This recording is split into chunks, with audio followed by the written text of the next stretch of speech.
Alright, we're gonna keep it rolling. So part 2 of anime that peaked in season 1. This is part 2. Please watch part 1 before we get into this one. Now let's get into it. Now for my first pick, that's going to be The Promised Neverland. Now what can I say about your bitch ass? Funny enough, it was actually this anime that inspired this entire idea of anime that peaked in season 1. Because how do you fumble that fucking bad? Now you niggas were not there when I was watching season 1. Watching that shit felt like gospel. At the time, I would go as far as to say that that was the best season 1 I had ever watched in my life. Actually, I can still say that. That is the best season 1 I've ever watched in my entire life. I put season 1 up there with Death Note and shit like that. Actually, I like it better than Death Note, nigga. Sue me. It's just my opinion. I was very excited for season 2, bro. I heard that they were adapting the Goalie Pond arc. Manga readers love telling me was an arc even better than what we got in season 1. So you can only imagine my disappointment when I watched season 2, and not only did they skip the arc, they proceeded to give me 16 episodes of straight buns. Anyways, moving on to my second pick, that is going to be Sword Art Online. I'm not gonna lie, I'm not too tapped into the Sword Art Online fandom, but is it controversial to say that season 1 is the best season that we've gotten from the show? I don't think anything else has ever lived up to that. I've watched Alicization, I've watched Gun Gale, I've watched season 2.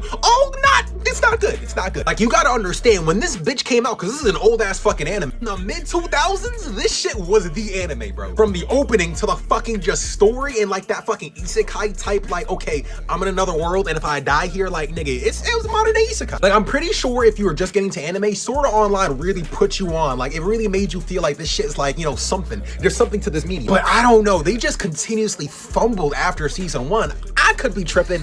I think it peaked at season 1. For my third pick, this is more of an honorable mention because I've only watched season 1 of Tokyo Ghoul. I'm currently reading the manga right now, but that shit don't count. The only reason I'm putting on my list is because literally everybody that watches this fucking show tells me that season 1 is the best season and everything else is kind of ass. Now, I'm not gonna be able to verify until I either get to that part in the anime or catch up to the manga, but I mean, shit, until then, you're welcome, I guess. Now, for my last and final pick for anime that peaked at season 1, I'm going to have to put Seven Deadly Sins up there, bro. Now, I know I might get a lot of hate for this, but I think that season 2 in terms of quality, pacing, animation, even development between characters and shit like that, and just it just kind of felt rushed. And I feel like those problems are even further compounded if we're talking about shit like season 3. And even though I'm not the biggest fan of this show as a whole, I still think that season 1 did a better job at standing on its own 2 feet. That's pretty much it, y'all. That is my list of anime that peaked in season 1. If you agree with me, disagree with me, or you feel like I missed any anime, please say so in the comments below. To the side, I'm stupid as fuck. I think this is YouTube. And follow the Twitch, twitch.tv/mobkaido, and I'ma catch you.